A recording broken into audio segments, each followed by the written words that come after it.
So to give you a bit of background, Inspire Students are monthly thematic roundtables organized by the Alumni Office, aimed at connecting current students and alumni of the Institute around shared interests and to share experiences. The series is a collaboration with the career services, which you know very well, namely Aline and Tiffany, who support you with your career needs throughout your time here, and the professional development committee team. And for this particular event, we're also collaborating with the Geneva Impact Investment Association team, Nicole Mayu and Nikita, as we are exploring how to break into the impact investment industry. Focusing on impact investment is also a way to celebrate the opening of the new Executive Master on Sustainable Finance and Development at the Institute. It's a one-year postgraduate degree course that offers professional, practice-oriented training in sustainable finance. Applications are open on a rolling basis, and you can find more information in the link that I will put in the comments just after. So now I'll introduce our three panelists for today that will share the experience on impact investing. So first we have Debopriya Banerjee, who graduated from a Master in International Economics in 2017, and she's currently working as an assistant portfolio advisor for Symbiotics in Geneva. In the break between her first and second year of master in 2016, she started interning at Symbiotics and gradually moved up the ladder by becoming a Forex associate and asset allocation specialist before landing in her current role. So welcome, Debopriya. Thank you. Then we have Chio Tian Kwa, who graduated from MDev in 2019 and is currently a senior associate at Blue 7, a Singapore-based impact investment firm investing across multiple asset classes, including venture capital, private equity funds, and listed ESG thematic equity portfolios. He previously worked with the finance team of Oak Foundation, first as an intern and then as a consultant, and with a Singapore-based social impact consultancy firm. During his time at the Institute, Chio wrote his master thesis on impact investing and mission preservation in third sector organizations. Welcome, Chio. Thank you. Thank you. And finally, we have Eleni Teodorou, who graduated from MIA in 2017. She's the Director of Strategic and Philanthropic Relations at We Share Forward in The Hague, a nonprofit foundation that promotes and supports early-stage social entrepreneurs. And during her time at the Institute, Eleni participated and won the Nestlé All for Youth Innovation Challenge and took part in the Global Goals Innovation Days. After graduating, she worked in many organizations, companies, and nonprofits specialized in the social entrepreneurial sectors and impact investment, such as Disability Network, ILO, the World Vision Organization, or the World Philanthropy Advisors. Welcome, Eleni, and thanks for being here.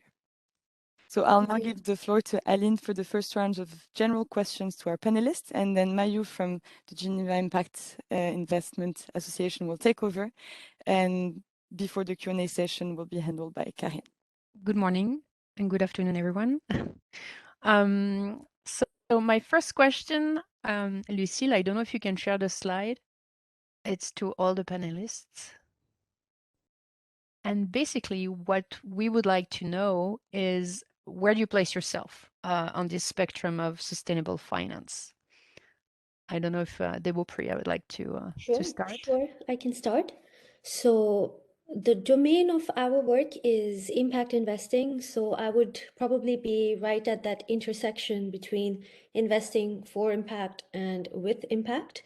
So Symbiotics is a fund manager and we engage in lending to or investing in financial institutions in developing and frontier markets that engage themselves in micro lending with the final goal of social impact. So while Symbiotics wouldn't come directly under traditional grant making or venture philanthropy or SRIs, and we do not engage or specialize in directly investing in businesses, what we do is we lend or we provide private debt lines to financial institutions which have a financially sustainable model and an eventual goal of impact.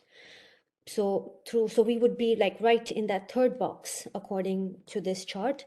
So through our investments, the intention is to promote SDGs, support small business finance, and contribute really to the creation of financial linkages in not just underserved communities, but also in non-traditional currencies, using a strategy that takes away the financial burdens that are inherently linked as a result of the credit and governance risks associated with these frontier market currencies in a way that makes them more accessible to investors. So yeah. Thank you so much for the explanation. Very interesting and useful. Thank you. Eleni, I would have the same question for you. Where do you see yourself? Thank you so much. First of all, I would like to say that this is not the only, spectrum we have out there. There are combinations, there are different perspectives, and for sure, this is something mostly accepted by the European Venture Philanthropy Association, which I would totally recommend the students to go and check out. For us, We Share Forward, we are basically a not-for-profit foundation, but we don't stand in the traditional grant-making side of the spectrum. We are really in the venture philanthropy. What we do is we directly invest in social entrepreneurs, and specifically early stage. So where normally friends, family, and fools, as we say, invest. And what we do is we provide the grant and we do tailor-made deal structuring with them, so that in the future, once they are successful, they can share part of this success with the next social entrepreneur. So basically what we do is we revolve philanthropic capital. And that's really, I would say, in the middle of this spectrum. In addition, at the moment, I'm developing my first impact fund, and this will be really in the impact investing side of the spectrum, focusing on investing for impact and less with impact, but really taking into account the financial sustainability of the business. Okay, thank you so much, Eleni. Chu, same question to you. Yes. So I come from Blue 7, which is an impact investment firm based in Singapore. So we are a bit of a unique kind of setup because we are based out of a family office, which means that we are funded by a single funder. And that means that even though 80% of our allocation is in the impact investing range, we actually have about 15% towards the ESG listed equities and another 5% in traditional grant making. So I am left, center, and right. Yeah. Thank you also for your answer. Very useful. Okay, now the general question I would have for you is to know, how did your experiences and skills acquired at the Institute prepare you for the current position you're in? So if I go again first. So I studied international economics at the Institute, and my focus was more on macroeconomics and international finance, which is related to my past and current roles at the company. Because when I started out, I engaged in a lot of pretty technical macroeconomic research, analysis of databases, and preparing tools to be able to provide a background on the countries that we are investing in. I mean, at the moment, we are investing in around 80 developing countries around the world. And along with that, I would also try to find tools to be able to study the credit and governance risks that are associated with these countries from a financial and investment perspective. So knowing economic theory, knowing how financial flows work was definitely something that I picked up over my time at the Institute. But while working with theoretical economics is not what I do in my role, it is definitely very useful to have a solid background of the subject. I mean, things just make more sense. So while it is difficult for me to point out the very practical aspects of the syllabus that I studied and that have helped me in my role, I believe that my degree has provided me with this very well-rounded fundamental knowledge of the subject that helps me to really understand what I'm doing. The other thing about the Institute that has been very useful is that the Institute has an excellent network and it has a great reputation, and it is well known for producing good candidates. So that has always been useful when it comes to working in Geneva, for sure. Ouais, c'est vrai. Okay, thank you. And Devopriya, did you participate in any student initiative? Because the I institute? was in the disciplinary program, there was not much time for me to participate in Oh. the student initiatives. Okay. But there was this one event that I did participate in. It was the Sun Garland Symposium, which took place, I think, in 2016 that I participated in, where you had to write an essay. Again, the topic was something to do with economic growth and sustainability. And so I was selected in one of the top 100 students, and I participated in the symposium over 5 days. But other than that, no, not really any other student initiative. Yeah. Good enough. Thank you. Eleni, I have the same question for you. Any specific experience or skills acquired at the institute that prepare you for this position? Yes, so I think I'm going to talk about something completely different. I did actually the MIA, right? So I did the International Affairs Masters, and indeed, this sector is dominated by investment professionals and banking professionals, and etc., etc. However, it's changing. So let's have some hope there. They need more and more professionals with a really global understanding of impact, all the aspects of impact, from social to environmental and everything in the breakdown, right? So what really the Institute did for me, it was two major things. The one is confidence, to become a leader. So confidence that I know a lot of things, that I have access, that I have network, that I have a way to learn, to find, to be resourceful. And then for sure, the fact that I had a really global and a multilateral understanding of how policy is working, how government affairs are working, how you can build multilateral partnerships with diverse sectors and facilitate this in a global setting with different backgrounds. And this is so much needed, especially if you do investments on a European level, on a global level, and you need to bring all these different actors together. And especially because right now we don't just give capital, we also give non-financial support. So that means that we need to engage with partners that can do mentoring, that can give access, that can do programming. And all these are things we learned at the Institute with all the different exercises we did, and trainings and programs and extra opportunities we got through our professors and the career office.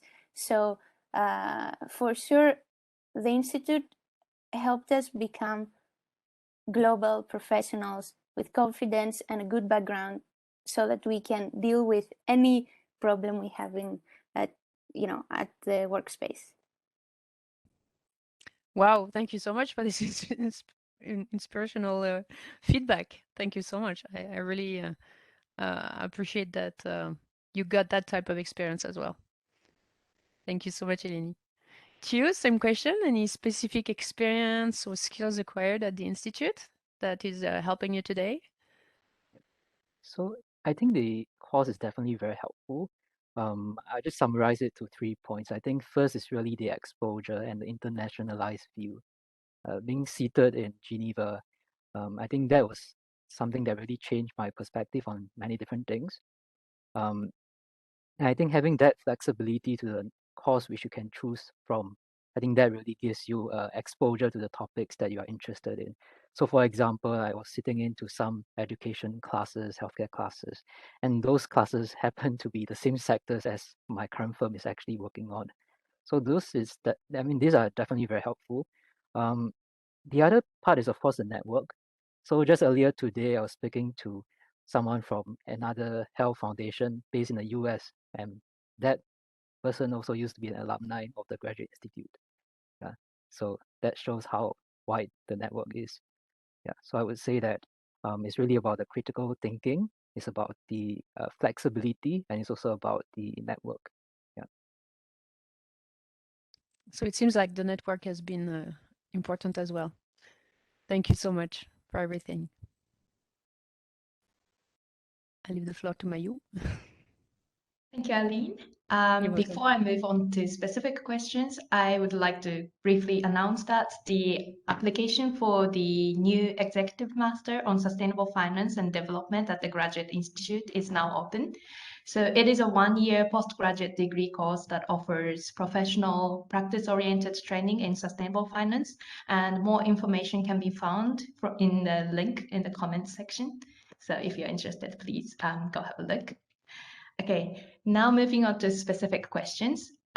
Keeping the order from before, the first question is for Devapriya. Extending from what you learned at the Institute, and especially through your course, what made you interested in working in sustainable finance? Had it been your goal before you started your study at the Institute? So to be very honest, I did not have very concrete ideas of what it is that I wanted to do when I started out with my master's program. I mean, it's not common to have a clear picture of what you want to do at the age of 20. I liked economics a lot, and the program at the Institute was rigorous and with a very strong cohort of candidates. In the beginning, my goal was to really find a paid internship in that break between my first and second year of master's to be able to finance the second year of my studies. And finding a paid internship in Geneva is not as easy as one would think. So two of our professors let our class know that there's an opening, a research opportunity at a company called Symbiotics with a chance to be able to convert a study that they were conducting into a part of my master's thesis. So I jumped at the chance and I applied, and I ended up getting it. And in fact, I had to turn down internship opportunities from ITC, UNCTAD, and IISD just because this one was paid. And it was only after I started working at the company was when I was really exposed to the world of impact finance, and I understood what sustainable finance really means. So this domain had not really been in my purview up until the moment. So this internship was really like a solid start to my career, because in my capacity as an intern, I was not only working on the research project that eventually led to a production of a white paper and that became part of my thesis, but I was also a part of the team. So I would work on day-to-day tasks. I learned more about the functioning of the departments, what the company does, how fund management works, how one can achieve impact goals through private debt vehicles, how currency trading works, of not just, like I mentioned before, of not just traditional currencies, but also of frontier market, like the thinly traded ones. So I gained a lot of practical knowledge in the subject and about markets that I hadn't known of before. So I found myself getting more and more interested in the sphere. So I wanted to stay and learn more. And as a result, I also managed to explore different roles within the company itself. So now I work in the portfolio advisory team, where we actually deal with the funds that we have in an effort to invest them according to their objectives, the impact objectives or the SDG objectives. Thank you. So for your case, your internship opportunity really shaped your career path. Definitely, because it was the first exposure to this world, and until then I had no idea. So it was really like the stepping stone for me to be where I am now. Yeah. That's great. Thank you. Now I have a question for you, Eleni. So because you have a wealth of background experience in different organizations, could you briefly outline what you did in each position, and also how you transitioned to the current role? Do you have 3 more hours for me? Well, actually, I will tell you why I had this wealth of experience, as you said, and indeed what I took from this diverse experience.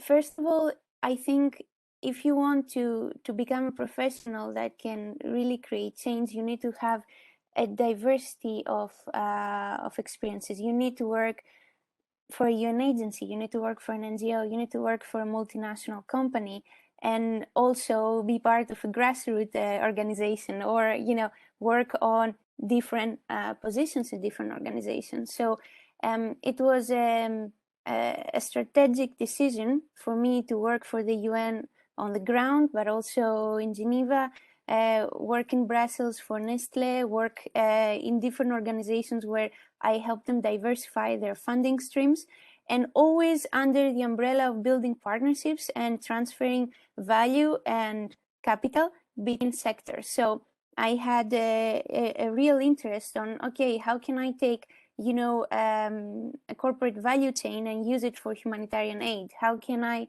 unleash capital from the private sector and mobilize it for the communities that need it the most? So it really helped me to quickly reach a leadership role in my organization and other organizations I worked for.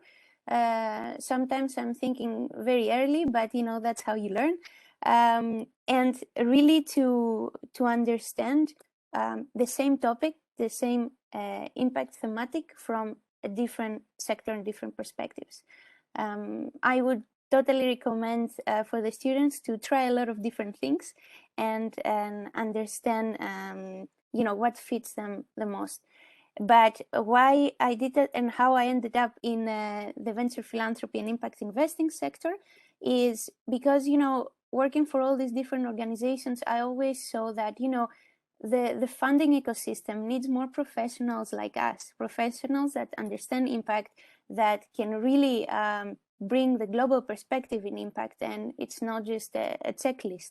So I actually wanted to educate myself in the financial element, and I recently concluded the Oxford Executive Program on Impact Investing, but also learn, because this is really a practitioner's world.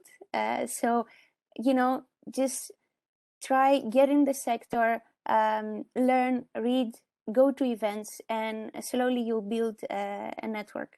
I think it's important that there are more social impact professionals that understand investment and more investment professionals that understand social impact. So yeah, thank you. Interesting. We are slowly seeing the pattern that like you're learning more at work and then probably slowly building your professional knowledge and experiences. That's interesting. So thank you. Next question is for you, Chu. So since you're working in sustainable finance in Singapore, have you noticed any apparent differences in attitude regarding impact investing between Geneva and Singapore? I would say at the high level, because both the terms impact investing and sustainable finance is pretty much westernized terms, right? So for people who identify themselves as impact investors, generally they abide by the same broad definition, which is that there is intentionality to do well and do good, and then they place themselves within that spectrum as to where they see themselves on both of this end. Yeah.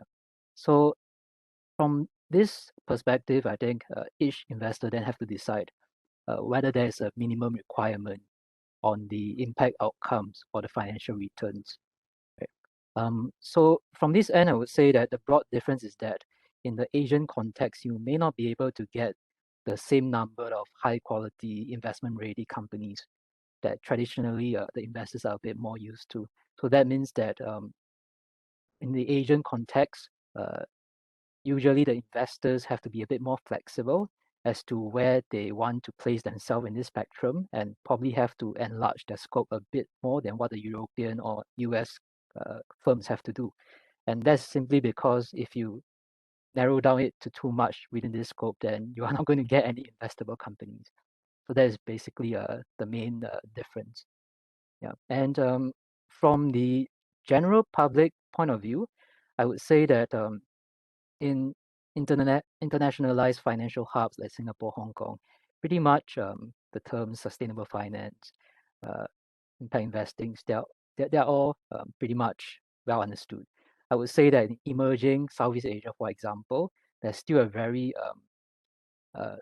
strong mindset that, oh, if you are doing charity, then you should stick to doing charity. And if you are doing business, you should stick to doing business. So in that sense, that's where there might be a bit of pushback. But I think at least from recent observations, we can see that very quickly this concept is getting accepted more widely, even by the public.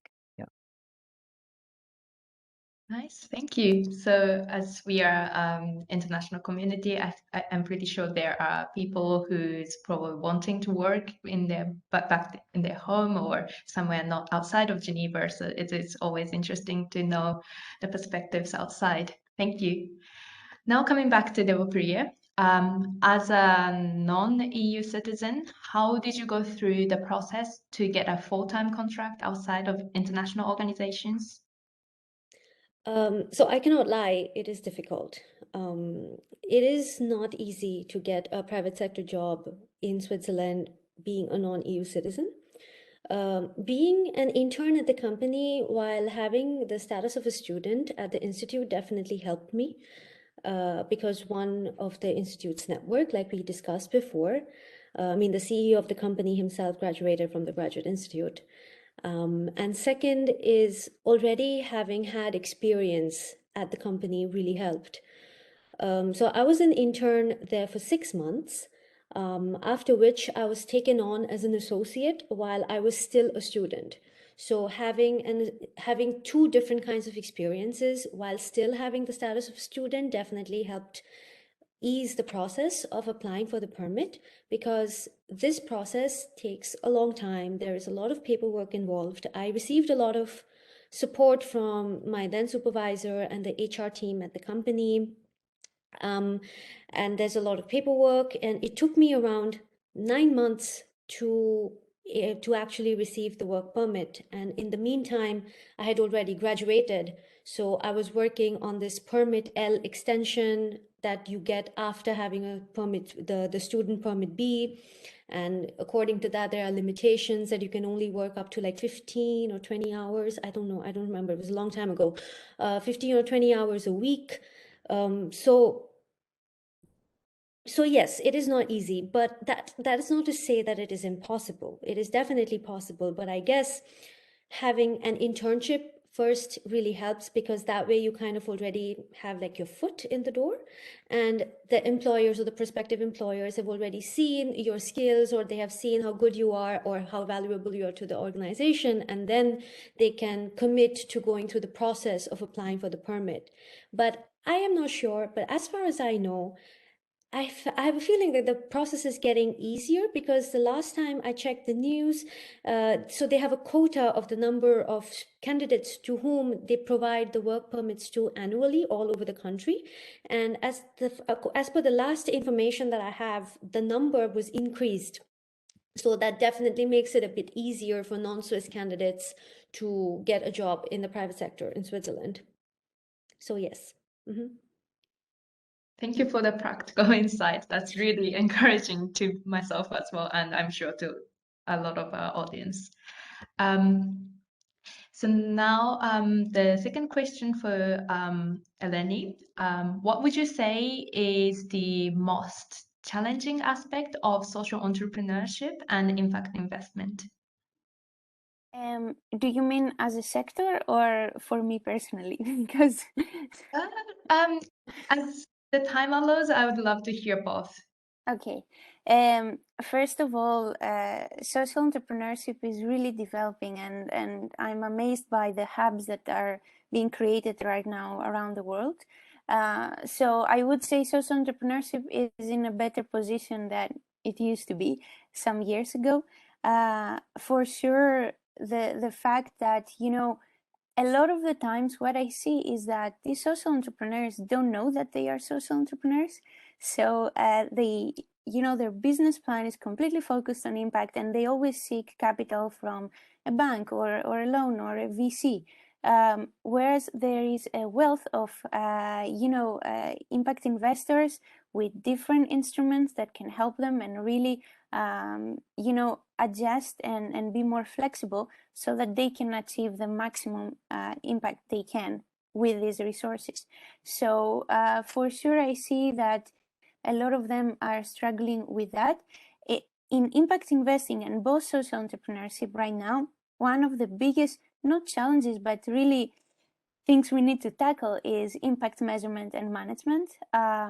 It's a big topic of discussion across all the donors and impact investors in all the conferences we are always talking about that topic. So I would say for the students that, you know, do not have an investment background and they don't want to actually become an investment professional, really learning how to do impact measurement and management for the whole portfolio, but also for the social entrepreneurs, is really valuable. And there are a number of methodologies out there, but there are for sure some that are accepted by all the sectors. So if we want to do impact investing right, we need to have impact measurement and management.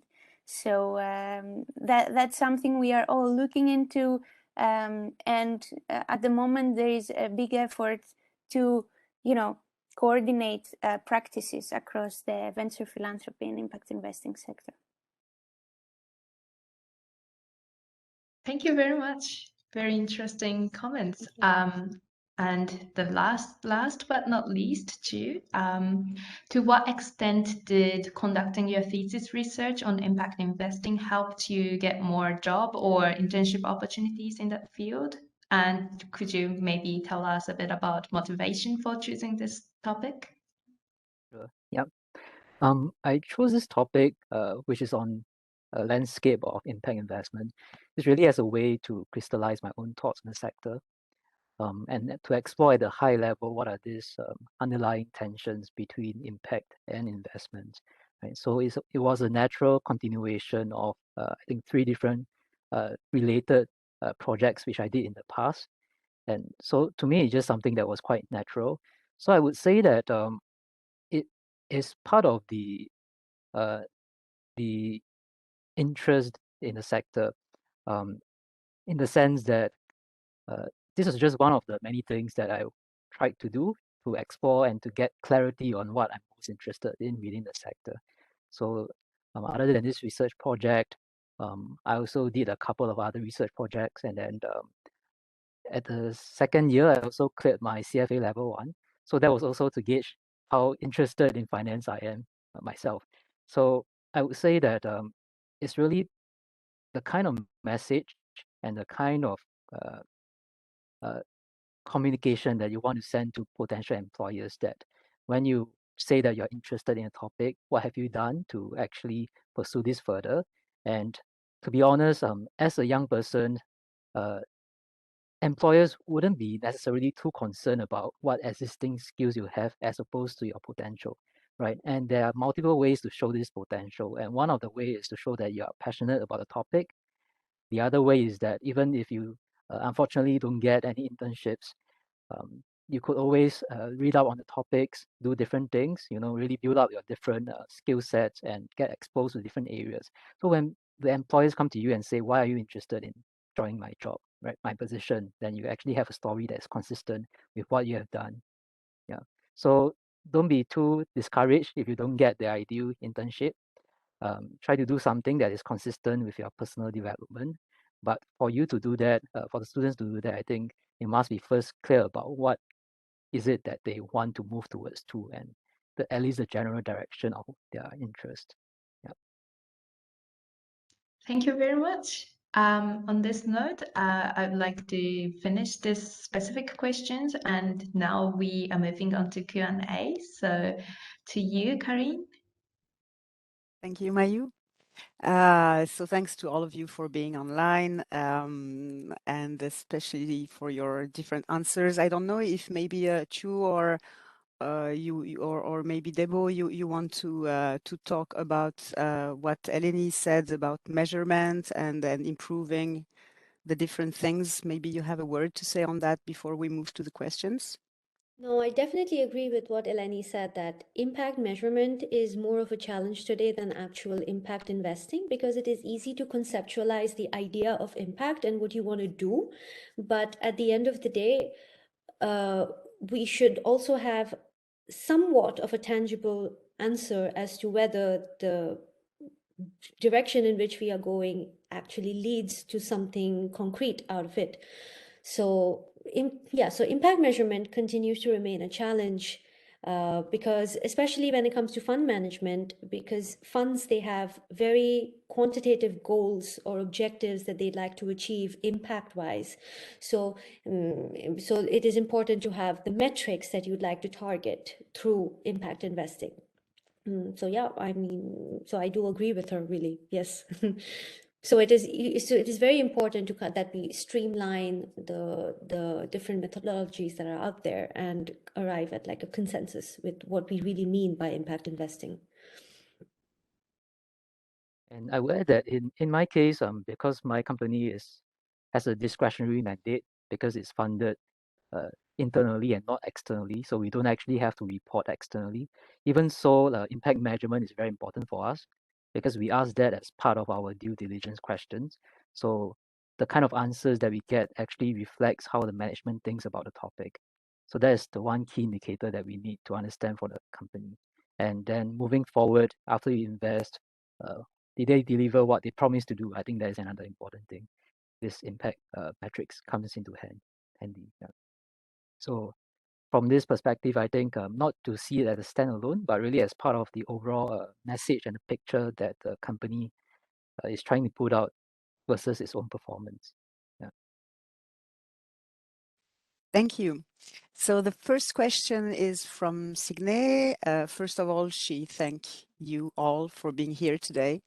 Maybe the first question goes to Aline or all of you. I don't know. One, on a more personal note, do you have any advice on how to combat anxiety and imposter syndrome in terms of applying to internships positions in the sustainable finance industry? Well, knowing that your background isn't conventionally in business or finance, but in the humanities, social sciences. Who wants to take this one first? Eleni, okay, go ahead. Yes. So first of all, you're not alone. Believe me. And to be honest, unfortunately, this is a pandemic. I call it pandemic, the imposter syndrome, that mostly hits women. And it shouldn't, because we are all amazing. But for sure, this is something that exists. And of course, you know, you can say that, okay, I can do trainings and I can learn more, but actually remember that you have, especially you're at the graduate institute, you have a wealth of experience, you have a lot of knowledge. And the most important, and what I say to all the younger colleagues that approach me, is that, you know, build your network, bring ideas on the table, and this is really what you can do with your social science background. You can build partnerships. You can let them know what is, you know, how can they invest in poverty, which challenges are people that are under the limit of poverty are facing, and how can we enable with capital for them to get out of this. And you know that because you've been on the field, you've done research, you've done, you know, work around this. So I would say always remember that you can bring something on the table, and maybe you don't have to bring the investment structure or the fund structure or the deal structuring, but you can bring the partnerships, the impact measurement, the content. So, and you'll learn the investment on the way.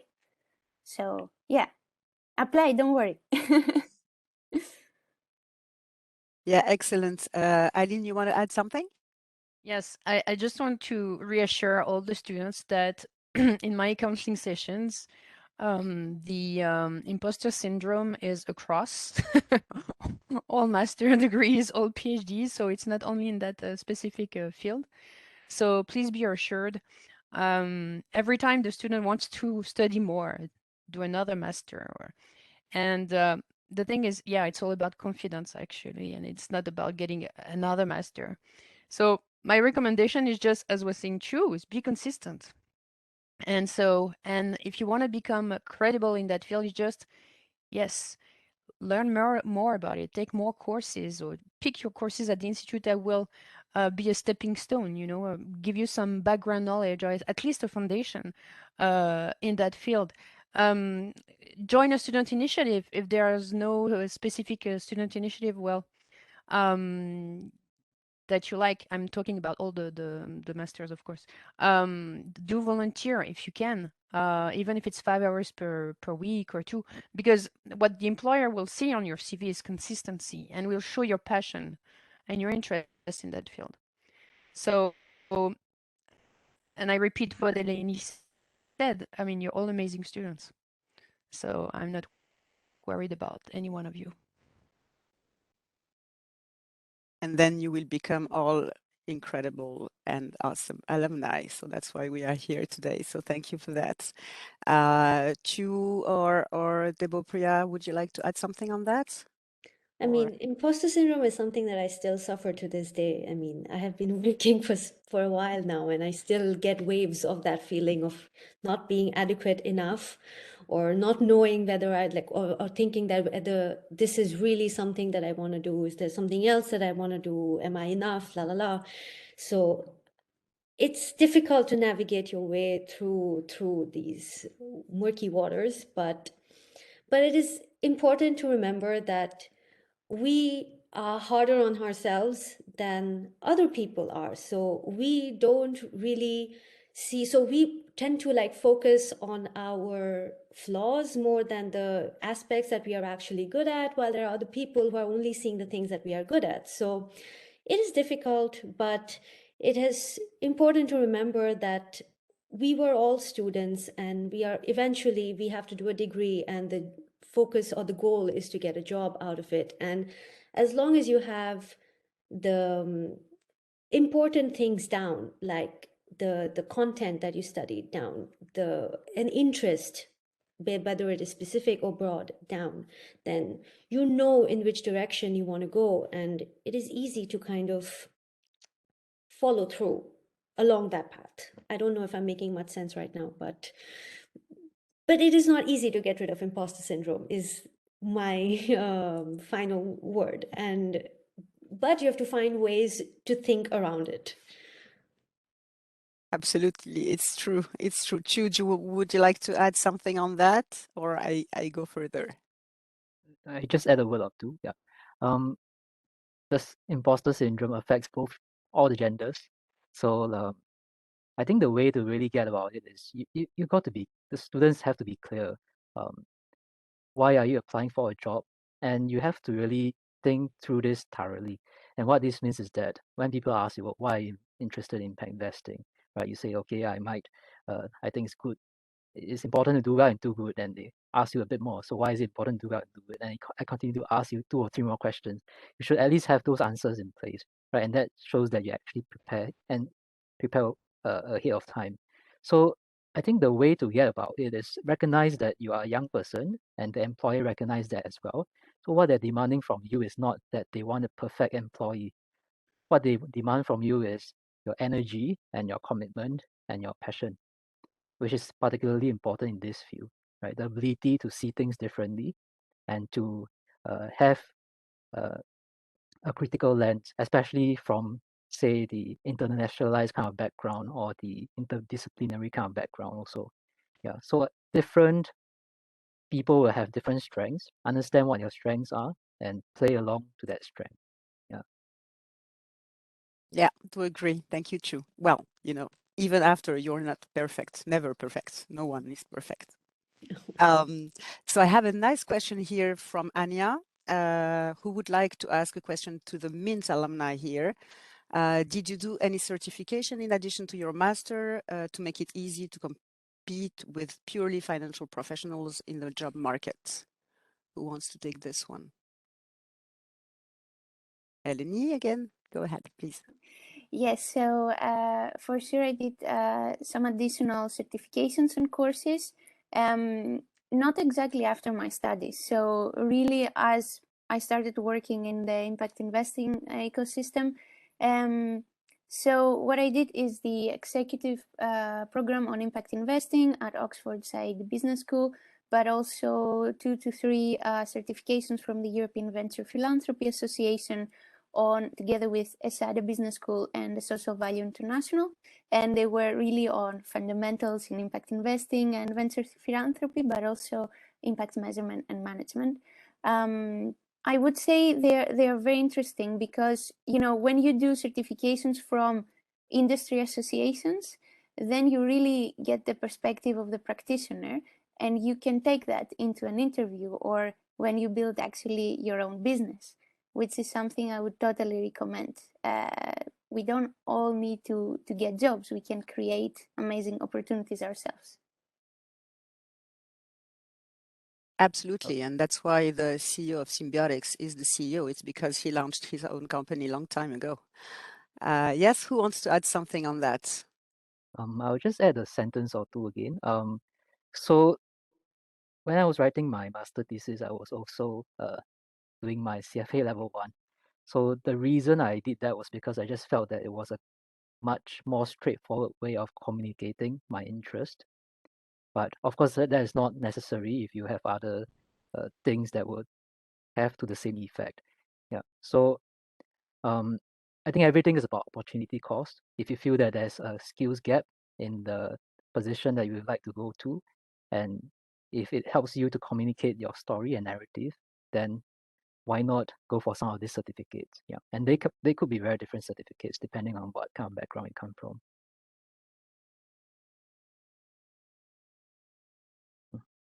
Okay, so I will go to the next question, maybe from Nikita.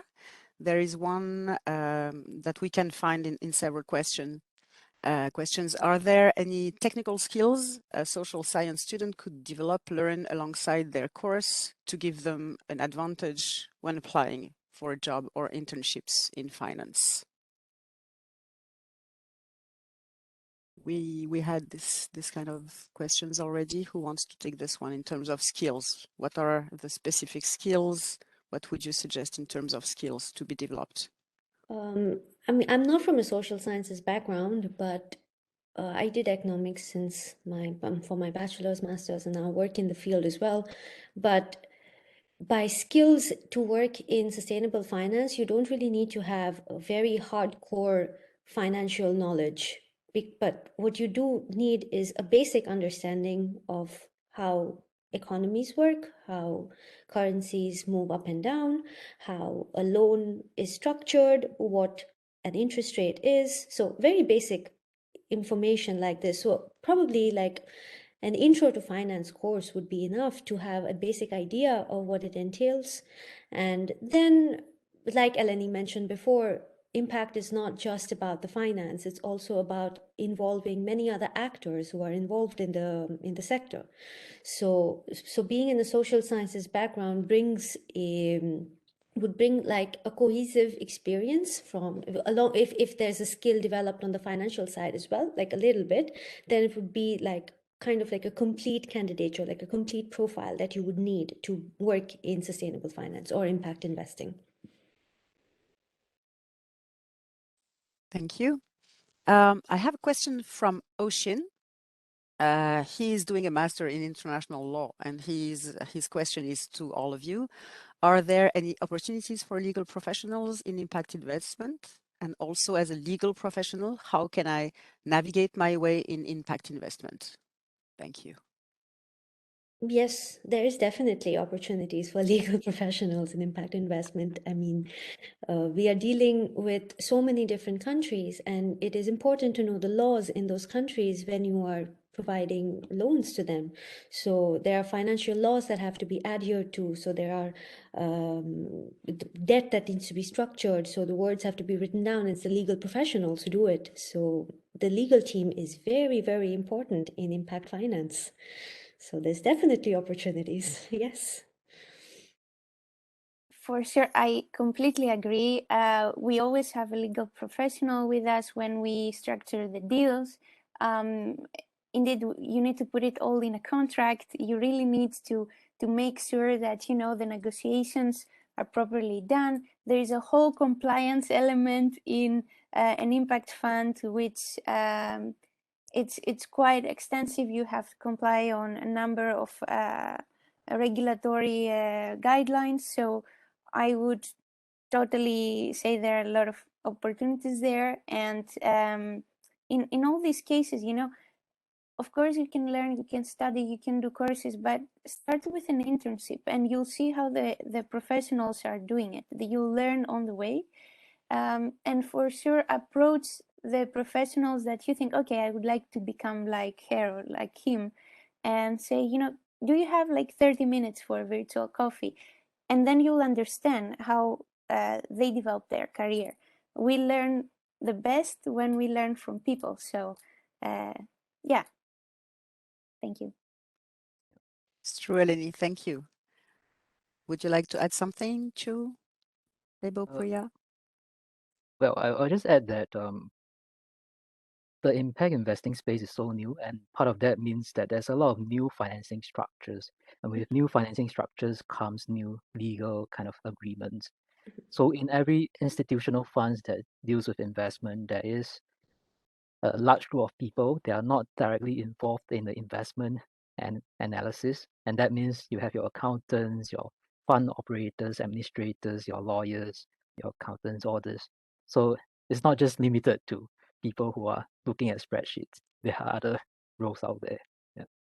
Yeah, for instance, when the funds are established itself, you have to adhere to so many different laws. For example, to establish a fund here, which is based domain somewhere else, you have to make sure that it is compliant with the laws here, with the laws in the other country. Then the funds which they are being sent to, it is adhering to the laws in all those other countries. So yeah, legal professionals are very important in impact finance. Yes.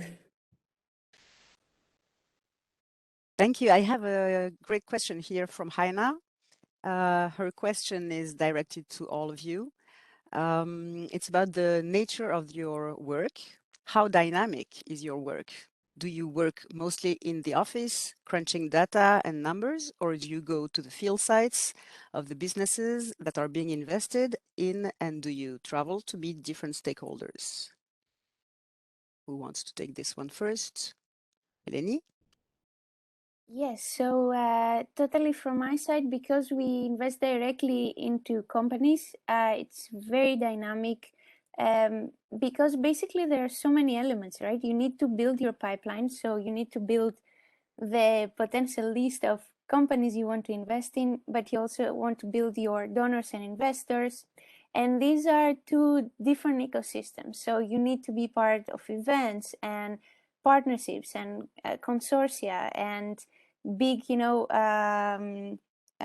projects together with other partners. So, and on the other hand, you need to understand the businesses that you invest in. So you need to go there, meet them, see what they're doing. And at the same time, maybe you want to co-finance, which is something we do all the time.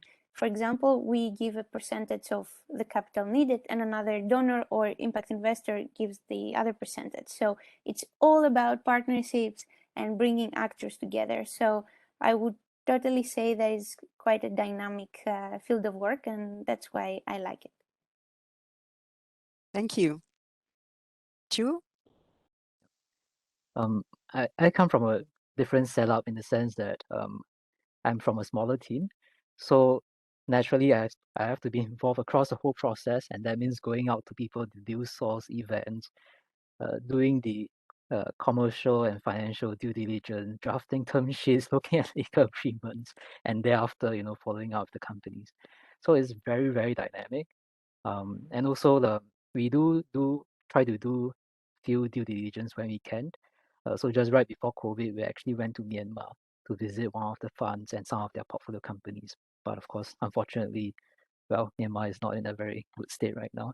But it is going to resume all these international travels. So with that part of the travel will come back. Yeah. Thank you. Priya? So we have specialized departments. There is one department that goes and does due diligences on the end beneficiaries who are getting our loans. Then there's another department that goes and deals with the financial institutions to whom the loans are being directly sent to. But I work with none of those. I work with fund management. So my job is to more liaise with the fundraising, setting up of a fund, establishing what the objectives of the fund will be, creating pipeline opportunities provided by the other teams who are communicating with the financial institutions sitting in the developing countries. So while I'm like, unlike Chio and Eleni, I'm not dealing with the end beneficiaries in this chain, but I mostly deal with the people who provide the funding to kickstart this process, really. So yeah. Thank you so much. We have still like 5 minutes. We have plenty of questions, so for sure I will not ask them all. I'm sorry about that. You were more than 100 who subscribed to be there today. You were 70 all the time, so thank you for being here. There is a question here from Chin about the in-demand technologies when it comes to analyzing data in the impact investment sector. What are the one that you actually use? Eleni? Yes, so for sure at the moment there are a lot of trends out there and a lot of efforts to make our contracts a bit to decentralize them. So we're looking more into blockchain, but on the other hand, blockchain has a heavy environmental impact, so that's something we take into account. So we are using really Salesforce and Excel sheets and really some more traditional tools, but of course also tools that help us with impact measurement and management.